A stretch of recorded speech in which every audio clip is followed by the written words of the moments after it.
one of the other mega trends that has just started is this trend of the United States and the West clamping down on the kind of high technology collaboration that made a lot of China's rise possible over the last few decades, a lot of semiconductors, a lot of advanced AI, ML kind of technologies.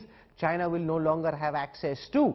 Now that seems to be one of the big moves that the Biden administration is making. How badly do you think that would hit China's growth in the future, Mr. Gao?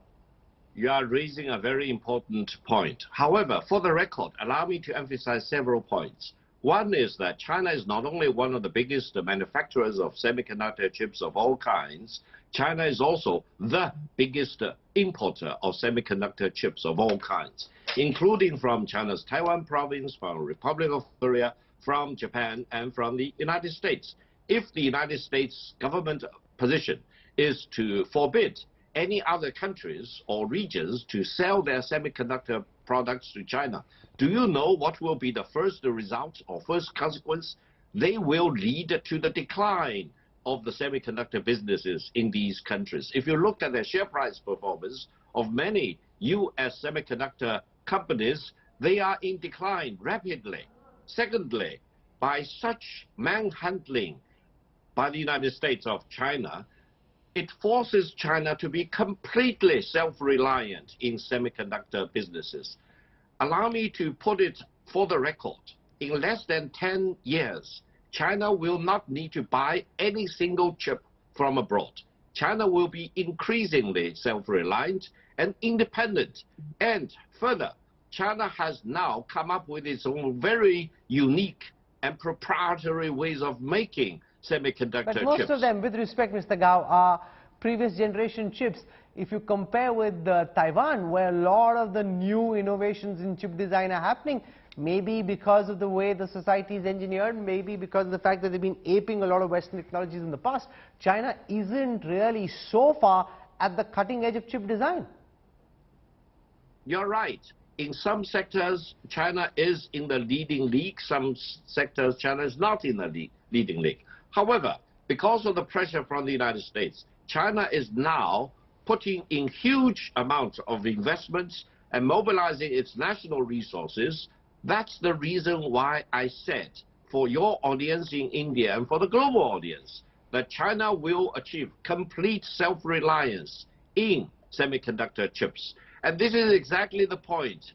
Bill Gates emphasized that by manhandling China as far as semiconductor chips is concerned, the United States government is causing the demise of the U.S. semiconductor industry.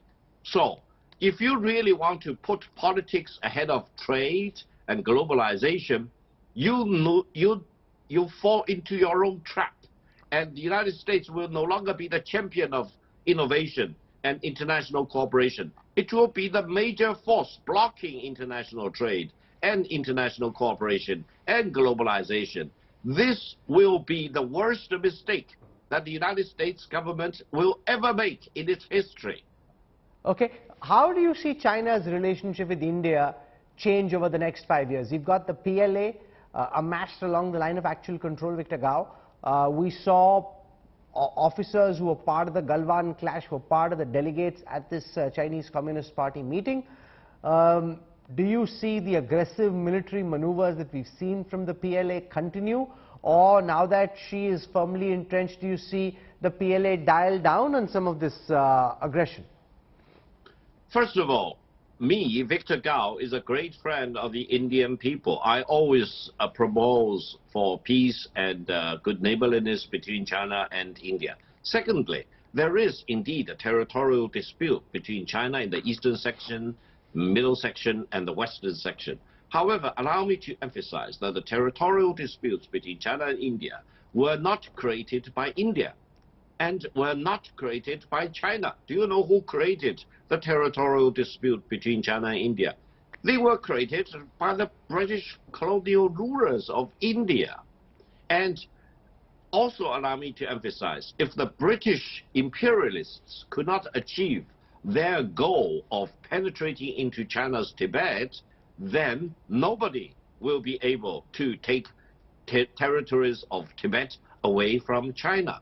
Therefore, I truly believe China and India, the two largest populations in the world, I've coined a term called superpopulations, referring to both China and India or any other country with a population of above 1 billion. And we have extraordinary responsibilities not only for the Chinese people and the Indian people, but also for mankind as a whole. We need to get along with each other. We need to use all our wisdom to solve whatever territorial disputes between us. And these territorial disputes were the bad legacies left by the British colonists of India. Why should China and India be held hostage by the bad things done by the British colonists?